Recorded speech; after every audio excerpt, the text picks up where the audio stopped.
나는 아버지의 영정 앞에서 한참을 서 있었다. 찰칵 소리가 병실에서 울렸던 순간을 다시 떠올렸다. 그때 조용한 목소리가 들렸다. 아버지와 함께 있었던 마지막 생존자입니다. 나는 주위를 둘러봤다. 낯선 남자가 검은 코트를 입고 조용히 걸어왔다. 저는 그날 사고의 유일한 목격자였습니다. 심장이 빠르게 뛰었다. 목격자? 남자가 조용히 말했다. 30년 전 아버지는 진짜 범인이 아니었습니다. 그날 사고로 한 사람이 죽었지만 그건 완전히 예기치 못한 일이었습니다. 나는 손을 떨며 물었다. 그럼 아버지는? 남자는 천천히 고개를 끄덕였다. 살리려다가 어쩔 수 없이 사고가 난 겁니다. 심장이 쿵 하고 내려앉았다. 그런데 왜 아버지는 평생 사진을 남기지 않으신 거죠? 남자는 조용히 입을 열었다. 아버지는 자신을 숨기며 살았습니다. 사람들이 오해할까봐, 살인자로 오해받을까봐 사진 한 장도 남기지 않은 거죠. 나는 숨을 크게 들이마셨다. 그런데 왜 마지막에는 사진을 남기라고 한 거예요? 남자는 잠시 침묵했다. 그리고 말했다. 그건 아버지가 마지막으로 당신에게 남기고 싶었던 진짜 메시지입니다. 자신이 도망친 사람이라는 사실이 아니라 살린 사람이라는 것을 알려주고 싶었던 거죠. 나는 손에 든 카메라를 바라봤다. 그래서 봉투 속에 사람들을 모아두신 거군요. 남자는 고개를 끄덕였다. 그 사람이 바로 당신이 지금 만난 사람들입니다. 그제야 나는 모든 것이 연결되는 느낌을 받았다. 아버지가 남긴 상자, 수십 개 봉투, 모두 살아있는 사람들. 아버지는 사진 대신 사람을 남긴 거예요. 나는 눈물이 멈추지 않았다.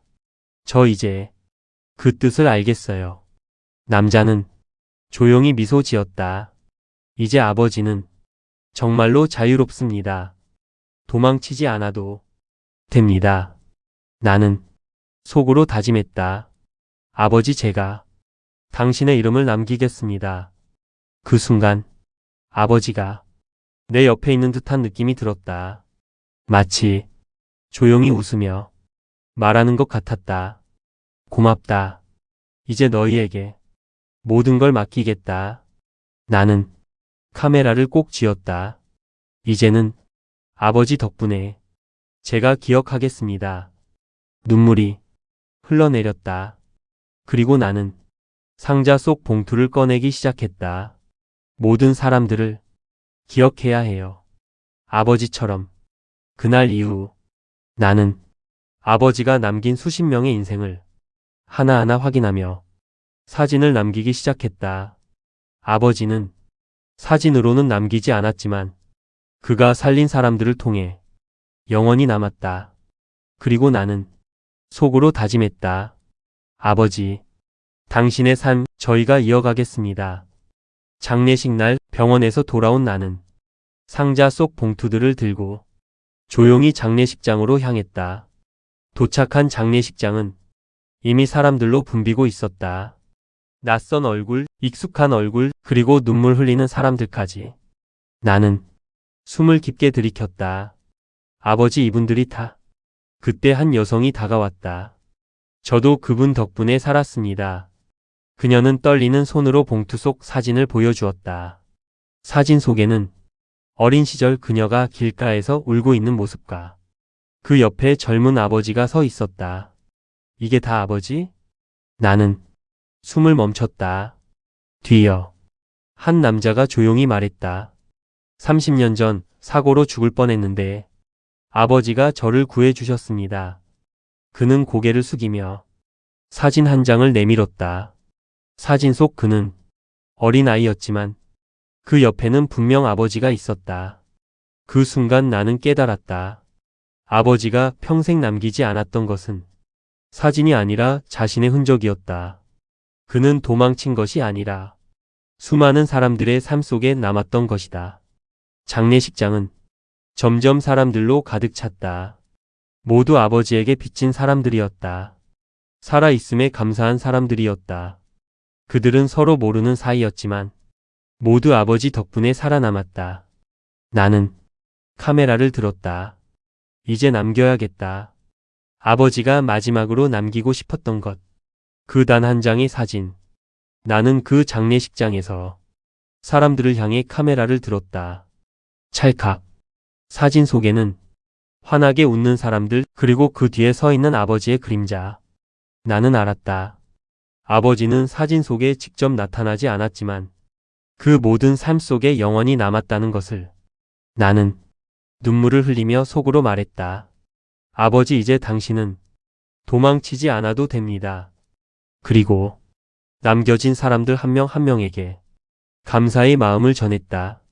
그날 이후 나는 카메라를 손에 들 때마다 아버지가 남긴 삶과 사랑을 기억했다. 그는 사진 한 장보다 더 큰 흔적을 남겼다. 아버지, 정말 고맙습니다. 나는 마음속으로 아버지에게 인사를 했다. 장례식이 끝난 후 사람들은 하나 둘씩 돌아갔다.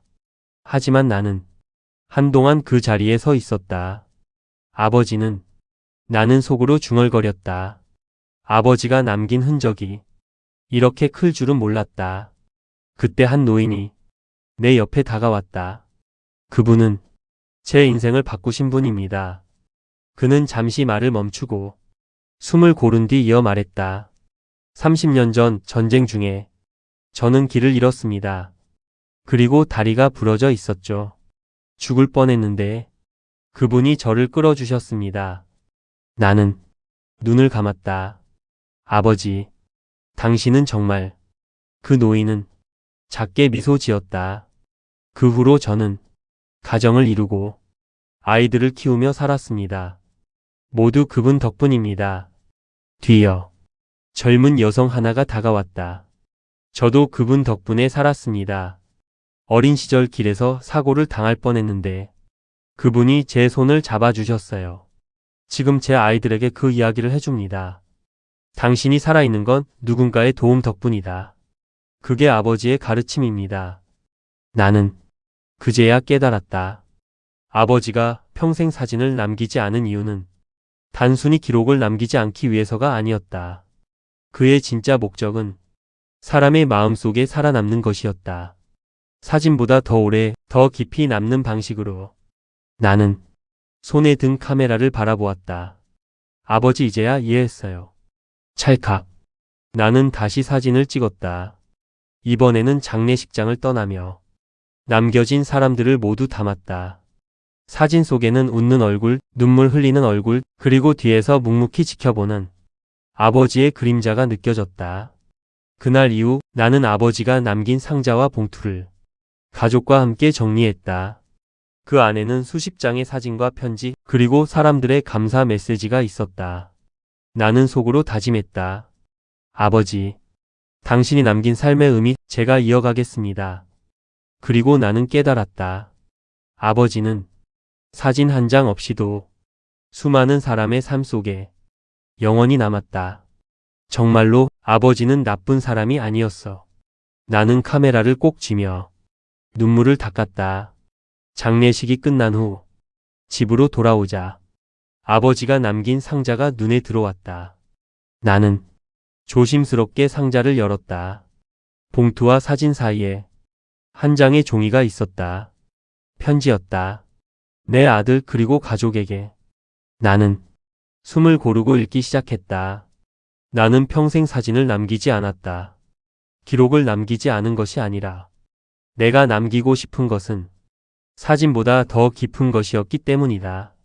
심장이 빠르게 뛰었다. 내가 도망쳤다고 생각할지 모르지만 나는 사람을 살리며 살았다. 그리고 그 삶 속에서 나 자신도 살아갈 수 있었다. 나는 눈물을 닦았다. 사진 대신 사람들을 남겼다. 그들이 살아있는 한 나는 세상에 남아있다. 언젠가 너희도 알게 될 것이다. 사람의 삶 속에 남는 것, 그것이 가장 귀한 기록이라는 것을 편지를 읽을수록 아버지의 마음이 느껴졌다. 그의 삶은 단순히 도망자가 아니라 수많은 생명을 지킨 사람의 기록이었다. 마지막으로 부탁한다. 너희는 나를 기억하되 사진에 담기보다는 사람과 사람 사이의 사랑과 관계 속에서 나를 기억해 주길 바란다. 나는 편지를 꼭 쥐었다. 눈물이 멈추지 않았다. 아버지, 정말 감사합니다. 그때 나는 깨달았다. 아버지가 평생 남기고 싶었던 것은 단순한 사진이 아니었다. 사람을 살리는 삶, 그 삶 속에 남는 흔적. 나는 상자를 열어 다시 봉투들을 살펴봤다. 사진 속 사람들은 모두 아버지 덕분에 살아남았다. 나는 속으로 다짐했다. 아버지, 저도 그렇게 살겠습니다. 누군가의 삶을 지키고 그 속에서 나 자신도 남기겠습니다. 그 순간 나는 카메라를 들었다. 찰칵. 이번에는 아버지의 흔적이 아니라 나와 주변 사람들의 삶을 담았다. 사진 속에는 웃음과 눈물, 그리고 살아있는 사람들의 흔적이 있었다. 나는 속으로 말했다. 아버지, 당신은 이제 완전히 자유롭습니다. 그제야 나는 알았다. 사진 한 장 없이도 아버지는 세상에 남았다. 그리고 그의 삶은 수많은 사람들의 마음속에 영원히 살아있을 것임을. 장례식이 끝나고 집으로 돌아온 나는 아버지가 남긴 상자를 다시 열었다. 수십 장의 사진, 편지, 그리고 작은 메모들. 나는 하나하나를 조심스럽게 살펴봤다. 그때 가장 마지막 봉투가 눈에 들어왔다. 아버지의 글씨가 적혀 있었다. 이걸 보면 알 것이다. 내가 왜 평생 사진을 남기지 않았는지. 나는 심장이 두근거리며 봉투를 열었다. 안에는 작은 공책과 카메라 필름, 그리고 짧은 편지가 들어 있었다. 편지에는 이렇게 적혀 있었다. 내가 사진을 남기지 않은 이유는 내 삶이 기록이 아니라 사람 속에서 살아야 한다는 걸 증명하고 싶었기 때문이다. 사진은 단순한 흔적일 뿐 사람을 살리고 마음을 지키는 삶이 진짜 기록이다. 나는 숨을 고르며 공책을 펼쳤다. 거기에는 수십 명의 이름과 그들을 살리거나 도운 날짜, 장소, 사연이 정리되어 있었다. 아버지는 사진보다 더 큰 유산을 남겼다. 사람들의 삶 속에서 살아있는 기록. 나는 속으로 다짐했다. 아버지, 당신의 삶 제가 이어가겠습니다. 다음 날 나는 카메라를 들고 아버지가 남긴 사람들을 만나러 갔다. 한 사람 또 한 사람. 모두 아버지 덕분에 살아남은 사람들이었다. 나는 사진을 찍으며 그들에게 말했다. 이 사진은 아버지가 남긴 삶의 기록입니다. 당신이 살아있다는 것, 그것이 바로 그의 유산입니다. 사진을 찍는 순간 내 가슴이 뜨거워졌다. 눈물이 흘러내렸다. 그리고 나는 깨달았다. 아버지는 사진 한 장 없이도 영원히 세상에 남았다. 그가 남긴 것은 단순한 물건이나 기록이 아니라 사람의 마음과 삶이었다. 나는 속으로 말했다. 아버지, 당신은 이제 정말 자유롭습니다. 당신이 남긴 사랑과 삶, 제가 끝까지 이어가겠습니다. 찰칵. 카메라 셔터 소리가 공허하지만 따뜻하게 울렸다. 그리고 나는 마지막으로 아버지에게 말했다. 이제 당신은 사진이 아니라 삶 속에서 영원히 남았습니다. 그 순간 나는 알았다. 아버지가 남긴 진짜 유산은 돈도 기록도 이름도 아닌 살아있는 사람들의 삶과 마음이었다. 눈물이 멈추지 않았다.